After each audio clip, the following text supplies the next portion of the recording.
이사야서는 예수님이 태어나시기 700년 전에 기록된 예언서입니다.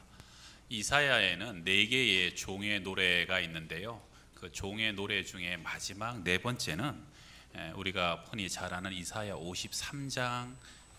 53장의 말씀입니다. 그가 찔림은 우리의 허물 때문이요 그가 상함은 우리의 죄악 때문이라. 그가 징계를 받음으로 우리는 평화를 누리고 그가 채찍에 맞음으로 우리는 나음을 받았도다. 700년 전에 기록된 말씀인데 마침 지금 예수님의 고난받으심을 눈앞에 바라보고 있는 것처럼 그렇게 정확하게 예언하고 있죠. 오늘 우리 성미애 권사님이 읽어주신 우리 구약 본문은 3번째 종의 노래에 해당합니다. 나를 때리는 자들에게 내 등을 맡기며 나의 수염을 뽑는 자들에게 나의 뺨을 맡기며 모욕과 침뱉음을 당하여도 내 얼굴을 가리지 아니하였느니라. 덩어리에는 채찍질 당하고 또 남자의 인격과 위엄을 상징하는 수염을 뽑히우고 뺨 맞고 모욕당하고 또 침뱉음을 당하는, 그것도 또 예수님의 고난 당하시는 모습을 참 정확히 묘사하고 있다 하는 예언이죠. 그리고 이제 그 뒤로 이어지는 말씀을 또 읽어보면 9절까지 이렇게 쭉 읽어보면요, 그러한 모욕과 어떠한 환멸 속에서 예수님께서 마침내 승리하신다는 것, 의로서 악을 이긴다 하는 것들이 쭉 기록되어 있습니다. 여러분, 인생 살다 보면은 참 우리 주님처럼 원치 않는 수모와 모욕을 당할 때가 있지요. 폴 투르니에라는 신학자는 고난은 마치 망치로 호두를 까는 것과 같다라고 표현했습니다. 망치로 호두를 까는데 어떻게 까야 됩니까? 잘 까야 되죠. 잘못 까가지고 탁 때렸더니 어떻게 돼요? 호두가 다 부셔져 버리는 거죠. 고난을 잘못 받을 때 우리의 인격이 망가지고 내면이 망가지고 우리의 관계가 망가질 수 있다는 것입니다. 그런데 예수님은 그러한 고난과 수욕과 모욕 속에서도 승리할 수 있었던 비결이 뭐냐?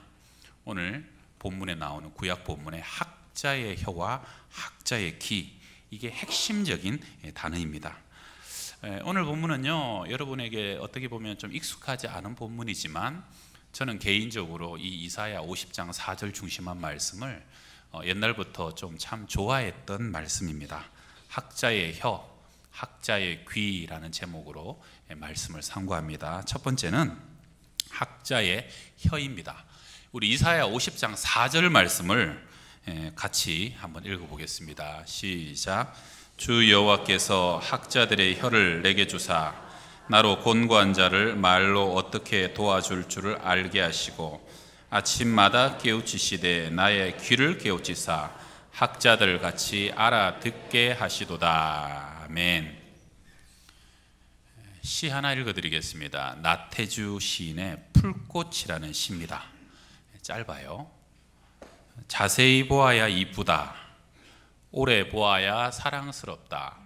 너도 그렇다. 참 좋은 시죠.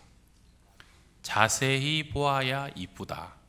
오래 보아야 사랑스럽다. 너도 그렇다. 뭐 들에 핀 풀꽃 한 송이 얼마나 이쁘겠어요? 아니라 자세히 봐라. 참 이쁘다. 그냥 그렇게 지나가지 말고 오래 보면 참 사랑스럽다. 그런데 너도 그렇게 이쁜 사람이고 사랑스러운 사람이고 그러한 존재다. 할렐루야. 옆에 분 한번 얘기해 줍시다. 너도 그렇다. 이거 조금 울립니다. 울리지 않게 해주세요, 마이크. 학자의 혀를 내게 주사 나로 곤고한 자를 말로, 말씀으로 어떻게 도와줄 줄을 알게 하시고. 학자라 하면은 우리가 보통은 교수님들을 떠올리죠. 대학의 교수님들이나 또 연구하는 사람들을 떠올리는데 오늘 본문에 나오는 학자라는 것을 히브리어로는 림무딤이라는 단어인데요, 배우는 자, 본받는 자, 그래서 우리말로 쉽게 하면 제자라는 의미입니다. 그런데 여기서 이제 배운다, 본받는다 하는 것을 스터디라는 단어보다는 learning이라는 단어, 우리가 영어를 배운다 할 때 learn English라 그러죠. 배운다는 것은 이렇게 책상에 앉아서 배우는 걸 얘기하지만 우리가 언어를 배울 때 부모님에게 배우고 살면서 배우고 관계를 통해서 배우는 그러한 배움, 인격적인 것, 전인적인 배움을 얘기하는 겁니다. 그래서 본문의 학자라는 의미는요, 하나님과의 인격적인 관계를 통해서 그분의 말씀을 바로 듣고 깊이 이해하고 신뢰 속에서 배운 제자, 우리 주 예수님이 그러한 학자의 혀를 가지고 하나님의 말씀으로 곤고한 자를 어떻게 도와줄 줄 아는 분이시다 하는 뜻입니다. 여러분, 명절 기간인데 여러분의 입술과 혀가 학자의 혀가 되셔서 곤고한 자, 참 지치고 힘든 자들을 위로해 줄 수 있는 그러한 입술과 혀가 되시기를 축원합니다. 제가 간증을 하나 하려고 그러는데요, 한 10수년 전에 제가 섬기던 교회에서 좀 부끄러운 얘기지만 분쟁이 있었습니다. 그래서 그 분쟁이 굉장히 컸어요. 얼마나 컸냐면 10,000명 넘던 교인들이 1년 만에 3,000명 정도만 남고 교회를 다 떠나갈 정도로 그렇게 큰 분쟁이었어요. 두 부류의 사람들이 나눠져 가지고 굉장히 첨예하게 좀 대립을 많이 했죠. 그래서 제가 그때 청년부를 담당하고 있을 때였는데, 불행 중 다행으로 양쪽에서 다 청년들이 싸움하면 뭐가 좋겠습니까? 청년들은 싸움하지 말고 그냥 예배드리고 양육하고 선교합시다, 그렇게 얘기해가지고 청년들은 싸움에 개입되지 않았다가, 근데 싸움이라는 게요, 나중에 더 심해지니까 중간에 있는 사람들도 니들은 정체가 뭐야 그러고 이제 공격이 들어오더라고요. 그래서 진리를 밝히든지 아니면 교회를 보호하든지 그러면서 이렇게 막 명분 전쟁이 들어오죠. 제가 그때 이제 우리 교회 단기 선교 간 것처럼 청년들 데리고 중국에 선교를 가게 됐어요. 선교를 갔는데 발걸음이 무거웠습니다. 왜냐하면 한 열흘쯤 선교 마치고 오면 이제 앞으로 청년부가 어떻게 해야 될지 입지를 밝혀야 되는 때가 됐어요. 하나님께 이렇게 계속 기도합니다. 하나님, 어떻게 해야 됩니까? 마음이 참 무겁고 뭘 어떻게 해야 될지를 모르겠습니다. 저도 그때 이제 서너 살밖에 안 된 젊은 목사였고요. 그렇게 기도하는데 하나님께서 좀 긍휼히 계셨는지 선교지에 가자마자 첫날 새벽 기도 때 당장 말씀을 해주시더라고요. 너희는 위로하라, 내 백성을 위로하라 그러시는 거예요. 이사야 40장 말씀이에요. 위로하라, 이게 무슨 말일까? 하나님 주신 음성은 그래요. 내가 이 불쌍한 이 교인들이 참 불쌍하다, 서로 정죄하고 공격하고 교회가 찢어지면서 수십 년간 함께했던 가족들이 서로 상하고 아파하는 것, 그러면서도 본인도 미움과 분노 속에서 점점 그 영이 죽어가는 것, 너무 불쌍하고 불쌍하다, 너희들이 좀 위로해라 그러시더라고요. 근데 제 마음 한켠에 무슨 말이 있었냐면, 하나님 무슨 위로입니까? 저 사람들은 회개해야 됩니다. 저들의 분쟁과 고집과 아집 때문에, 얼마나 저 격렬한 싸움 때문에 교회가 무너지고 수많은 성도들이 교회를 떠나고 그 중에는 아예 신앙을 버린 사람들까지 있는데 무슨 위로입니까? 회개해야지요.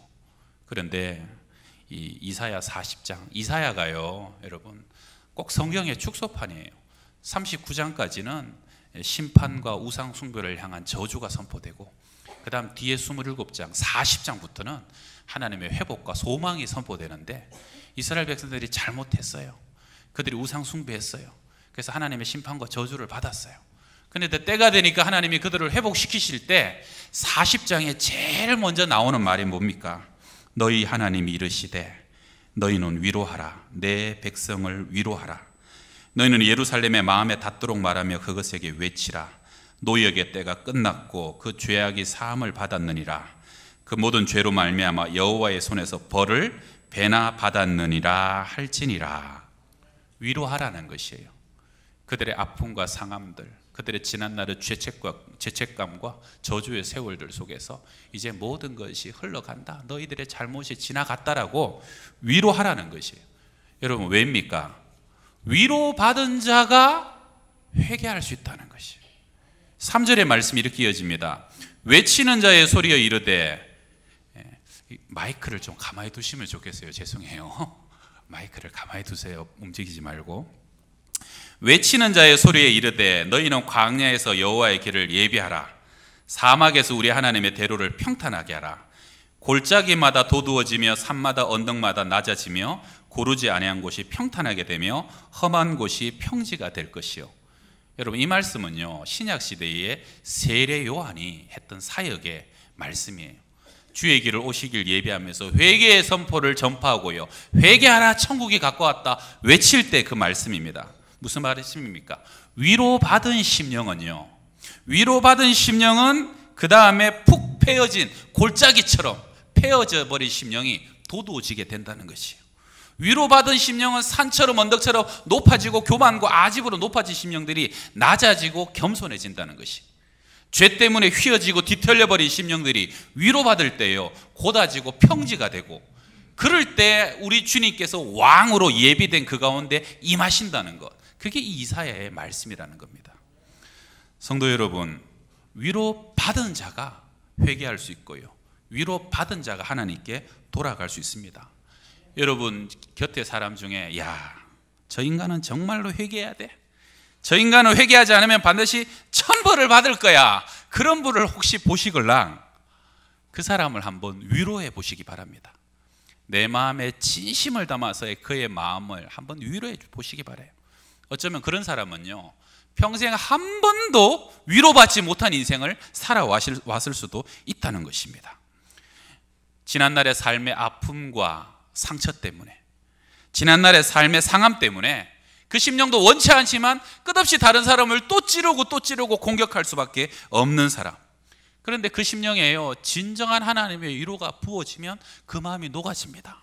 가시가 치료되고 회복되기 시작합니다. 가시가 뽑혀져 나가요. 그렇게 돼서 때가 되면요, 그 심령이 강권하지 않아도 스스로 회복하게 되고 회개하게 되고요, 하나님께 돌아오게 된다는 것입니다. 먼저 회개해봐라, 그러면 용서해 줄게. 먼저 잘못했다고 해봐라, 그러면 위로해 줄게. 아니라는 것입니다. 먼저 위로해 주시길 바랍니다. 그러면 회개하게 됩니다. 오늘 말씀처럼 하나님의 말씀으로 곤고한 자를 위로하시고, 영적으로 육적으로 피곤해 지쳐 기진맥진하여 더 이상 아무것도 할 수 없는 심령들, 오랫동안 깊은 죄책감에 시달려온 그 양심들을 위로해 주시고요, 한 번도 제대로 위로받지 못한 사람들에게 그 상황과 그 상황에 가장 적절하고 명확하게 그 생명을 살려줄 수 있는 학자의 혀와 같은 하나님의 위로로 그를 위로해 줄 수 있기를 부탁드립니다. 우리 두 번째는요, 학자의 귀입니다. 학자의 귀. 과거 청계천에서 빈민사역을 하셨던 김진홍 목사님이 30대 후반인지 40대쯤의 얘기 같아요. 그분이 이제 빈민사역 하다 보니까 뭐 교회 안의 사람뿐만 아니라 교회 밖의 사람도 이 사람 저 사람을 만나는 거죠. 한 번은 한 50 좀 넘은 동네 분이, 또 교회도 안 나오시던 동네 분이 목사님 방에를 찾아오셨어요. 김 선생, 잠시 드릴 말씀이 있습니다. 들어오시라고, 잠시라고 그러니까 앉았어요. 들어오자마자 담배를 딱 피워 물더니요, 목사 방에서. 그러고 났더니 이제 첫 마디가, 내가 만주에 있을 때, 그러면서 옛날 얘기를 시작하는데, 만주에서 마적단 따라다니던 얘기, 8.15 해방되던 얘기, 6.25 얘기, 월남한 얘기, 그리고 자유당까지밖에 안 왔는데 시간이 2시간이 흘렀다는 거예요. 그래서 목사님이 이걸 좀 끊을까, 이게 시간이 너무 갔는데, 근데 한편으로는 저 사람이 얼마나 얘기할 사람이 없었으면 교회도 안 다니는 사람이 목사한테 와가지고 저렇게 얘기를 할까. 그래, 한번 어디까지 얘기하시는지 끝까지 한번 들어보자 그랬더니, 그 다음에 4.19 얘기, 5.16 얘기, 공화당 넘어와서 얘기를 쭉 하다가 5시간 20분 동안 얘기를 하더라는 거예요. 그리고 5시간 20분 만에 자리를 툭툭 들고 일어나시더니, 목사님 오늘은 여기까지만 합시다 그러고 가시죠. 근데 그 다음날 주일이 됐는데요, 이분이 가족들, 아내, 애들, 아이들, 손주들까지 다 데리고 교회를 왔다는 거예요. 아니 선생님, 이게 웬일이십니까? 그분 얘기가 그래요. 집에 가서 가만히 앉았더니 속이 뻥 뚫리며 후련하더래요.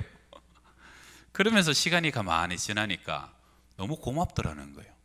세상에 내 얘기를 이렇게 들어준 사람이 지금까지 한 사람도 없었는데, 우리 부모님도 내 얘기 이렇게까지 들어준 적이 없었는데, 저 젊은 사람이 저 긴 시간 동안, 나중에는 막 눈물이 겹더래요. 그래서 저 양반한테 내가 저 목사 양반에게 뭘로 좀 고마움을 표현할까? 가진 돈은 없고, 그래 이번 주부터 우리 식구들 다 데리고 교회나 댕겨보자. 그래서 할렐루야. 잘 듣기만 해도요 영혼이 살아납니다. 잘 듣기만 해도 온 가족을 구원하게 되더라는 것입니다. 내 사랑하는 형제들아, 너희가 알지니 사람마다 듣기는 속히하고 말하기는 더디하며 성내기도 더디하라. 여러분, 우리 얼굴에서 왜 입술을 제일 진하게 화장한다고요? 입술이 제일 죄를 많이 지어가지고 가려야 된다는. 그런데 이 얼굴에 있는데 화장을 거의 안 하는 데가 귀라는 거예요. 많이 들을수록 듣는 것은 죄가 안 된다는 거죠. 그리고 귀는 2개인데 입술은 하나예요. 무슨 의미겠어요? 많이 들으라는 것이에요. 충분히 들으라는 것입니다. 제가 미국 갔더니요, 세상에 개가 영어를 그렇게 잘 알아듣더라고요. 가라 하면 가고 오라 하면 오고 물어오라 하면 물어오고요. 주인이요 또 개한테 뭐라 그런다고 막 조곤조곤 막 하니까 야단하는 거 다 알아듣고 집에 가서 숨어버리는 거예요. 세상에 개가 나보다 낫네. 여러분, 어떻게 개가 영어를 다 알아듣습니까? 오랫동안 들으면 아는 거예요. 듣다 보니까 주인이 무슨 말 하는지 들리더라는 것입니다. 애들도 마찬가지 아닙니까? 그 어린 애들이 2살, 3살이 얼마나 말을 잘합니까? 들을 만큼 들으면 귀가 열리고 입이 열리게 된다는 것입니다. 그리고요, 충분히 들을 만큼 들은 사람의 한마디 말은요, 권세가 있고 권위가 있고 위험이 있다는 것이에요. 듣지 않고 하는 말은 가벼워요. 또 듣지 않고 하는 말은 오해를 불러일으켜요. 권위도 없어요. 그러나 충분히 들은 말에는 무게가 있다는 것입니다. 여러분, 명절 기간에 더 많이 들으십니까? 더 많이 말하십니까? 우리 가족들 함께 오래간만에 모이면 여러분 더 많이 들으실 수 있기를 바랍니다. 사람의 말을 듣고요, 또 그 대화 가운데 조용히 속삭이시는 우리 주님의 음성을 듣고, 그래서 칼로 찌른 같이 함부로 말하지 마시고 사람을 살리는 학자의 혀가 될 수 있기를 축원합니다. 영적인 것도 마찬가지입니다. 믿음은 어디에서 나옵니까? 그러므로 믿음은 들음에서 나며 들음은 그리스도의 말씀으로 말미암았느니라. 근데 사실은 세상의 소리나 사람의 소리는 좀 잘 못 알아들어도 괜찮아요.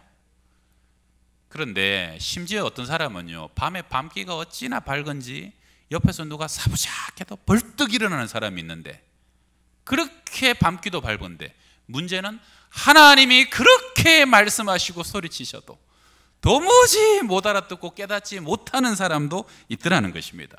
바리새인이 그런 사람들이었잖아요. 그 사람들의 가장 큰 잘못은 뭡니까? 보기는 보아도 보지 못하고 듣기는 들어도 깨닫지 못하더라는 것이에요. 물리적으로 청력에 문제가 있는 게 아니에요. 귀는 잘 들려요. 그런데 아무리 들어도 그것을 깨닫지 못하는 인생, 결국은 그 바리새인이 저주받을 수밖에 없고 멸망할 수밖에 없는 인생이라는 겁니다. 여러분, 그러면 깨닫는다는 것은 뭡니까? 아침마다 깨우치시되 나의 귀를 깨우치사 학자같이 알아듣게 하시는도다. 아침마다, 히브리어로는 보르케, 새벽마다, 날마다 깨우치다는 것의 뜻은요, 잠을 깨운다라는 원래 의미지만 조금 더 깊이 보게 되면 이성과 영성을 깨워서 동기를 부여하고 사명감을 북돋우다는 의미입니다. 다시 말하면 어떤 의미냐면요, 매일매일 들으면 그것이 내 영혼을 흔들어 깨워가지고 내 마음이 뜨거워지는 거예요. 열정이 솟구쳐 오르는 거예요. 들은 것이 들음으로 끝나는 것이 아니라 마음에 사랑하고 싶은 열정이 솟아나고 순종하고 싶은 열정이 솟아나고요, 그 말씀대로 살아갈 수 있도록 나를 움직여가는 것, 그때 내 마음이 그 말씀을 깨달은 것이에요. 할렐루야. 우리도요, 말씀 듣고 설교 듣다가 깨달으면요, 그 말씀대로 사라지는 역사가 있다는 것이에요. 누가요?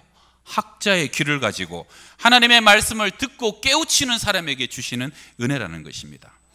5절에 주 여호와께서 나의 귀를 여셨으므로 내가 거역지도 아니하며 뒤로 물러가지도 아니하며 나를 때리는 자들에게 내 등을 맡기며 나의 수염을 뽑는 자들에게 나의 뺨을 맡기며 수욕과 침뱉음을 피하려고 내 얼굴을 가리우지 아니하였느니라. 때리면 맞는 거죠. 내 등에 채찍질 당하고 수염 뽑히고 뺨 맞고 수욕과 침뱉음 속에서도 구태여 얼굴을 피하지도 가리지도 않고 마침내 선으로 악을 이길 수 있는 비결이 뭐냐? 5절에 주 여호와께서 나의 귀를 여셨으므로. 할렐루야. 여러분, 아무리 억울하고 고통스러워도 같이 주먹질 해주고 싶고 같이 욕하고 싶은데도요, 하나님이 내 귀를 여셔서 주님의 말씀을 아침마다 새벽마다 깨닫는 사람은 그 모든 억울한 것 속에서 이겨나갈 수 있는 능력과 에너지가 부어진다는 것이에요.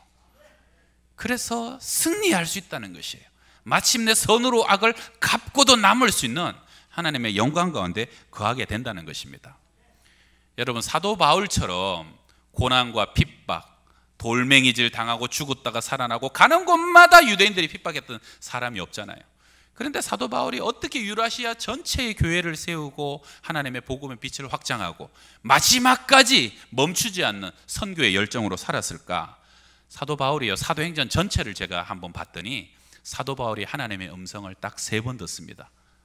첫 번째가 어디냐면 다메섹에서 회심할 때 하나님의 음성을 들었는데 똑같은 음성을 아나니아가 와서 확정해 줍니다. 가라, 이 사람은 내 이름을 이방인과 임금들과 이스라엘 자손들에게 전하기 위해 택한 나의 그릇이라. 사도 바울은요, 사역하는 동안 네가 무슨 권세로 무슨 자격으로 네가 무슨 사도냐 하는 공격을 수없이 받아요. 그런데 아무리 공격해도 하나님이 나에게 너는 이방의 사도라라고 말씀하셨기 때문에 흔들릴 필요가 없는 거예요. 그는 끝까지 흔들리지 않고 자신의 이방의 사도직을 감당합니다. 또 한 번은요, 3차례 선교행 마치고 예루살렘에서 결박당하죠.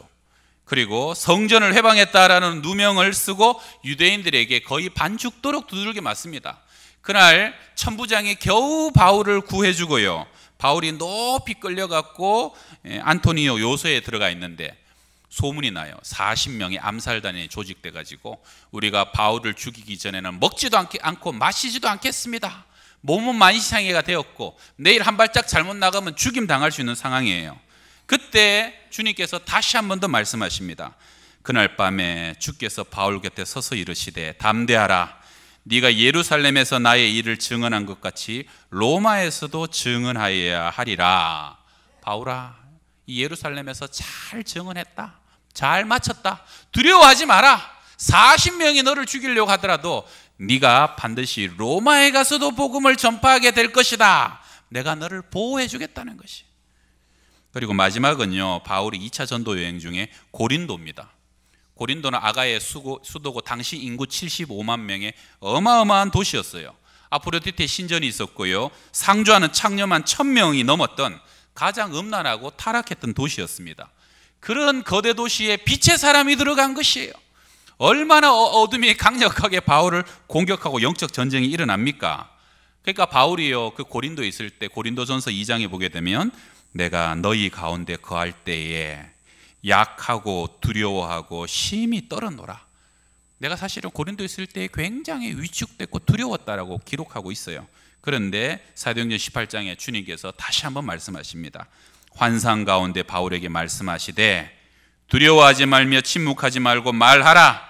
내가 너와 함께 있으며 어떤 사람도 너를 대적하여 해롭게 할 자가 없을 것이니 이는 이 성중에 내 백성이 많음이라 하시더라. 두려워하지 마라. 아무도 너를 대적하지 못한다. 너는 결코 혼자가 아니다. 이 성중에 너를 돕는 백성이 많다. 걱정하지 말라는 것이. 바울은요, 사역의 결정적일 때마다 그 한 번 울려 퍼졌던 하나님의 음성이 새겨지면요, 그 음성 가지고 흔들리지 않습니다. 그리고 그 음성이 모든 대적들의 100마디 1000마디 음성보다 바울의 심령을 이기고도 남을 수 있는 능력이 된 줄 믿습니다. 들을 때 그 말씀이 깨달음으로 내 가운데 능력을 더해줄 때 나타날 수 있는 결과라는 것입니다. 우리나라가 전 세계에서 오랫동안 자살률 1위, OECD 국가 중에 1위를 기록하죠.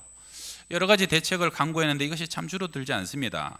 그런데 자살하는 사람 중에 간혹 자살 시도가 실패해가지고요, 다시 살아나는 사람들이 있잖아요.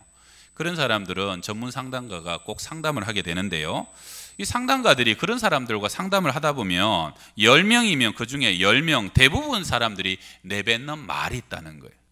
이 오늘 새벽에 남택전 목사님이 해주신 얘기인데 어떤 말이냐? 나만 몰랐다. 나만 몰랐네. 뭘 몰랐다는 거예요?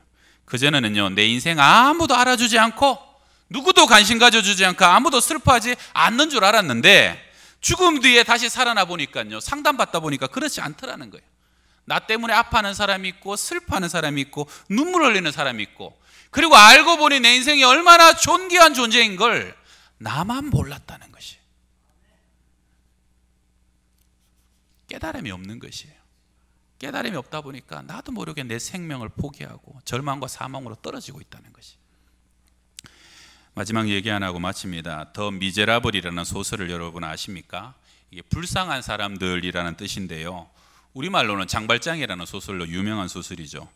여러분, 장발장은 동생과 7명의 조카를 함께 키우던 되게 불쌍한 사람이었어요.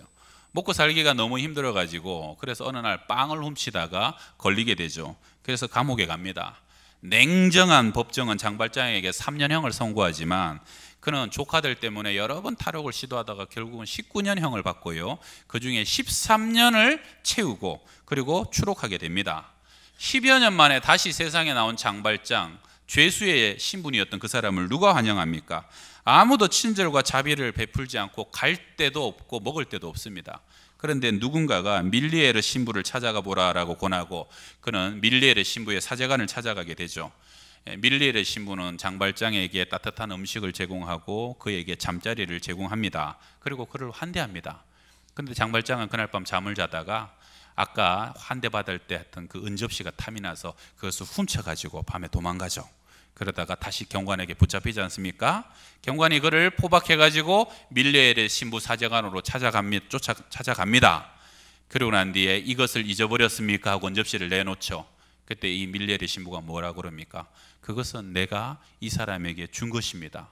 그리고 왜 이 은초 때는 같이 가져가지 않았습니까? 라고 얘기하게 되죠. 어떤 목사님은 이 상황을 그렇게 표현합니다. 그때 장발장은요, 은혜에 기습을 당합니다. 그 10년 가운데 처음으로 은혜가 그 심령을 기습해서 들어옵니다. 한 번도 자기의 인생 속에 지금까지 평생 세상을 저주하고 사람을 미워했던 장발장이요, 난생 처음으로 한없는 자비와 사랑 앞에 그의 마음이 무너져 내립니다. 용서의 능력을 알게 되고 한없는 위로의 능력을 그는 처음으로 경험하게 됩니다. 그리고 그날의 그 한 번의 사건은 장발장의 삶을 완전히 바꿔놓고 그는 지난날의 삶을 비로소 회개하게 됩니다. 그 뒤에 장발장 어떻게 된지 모르시죠?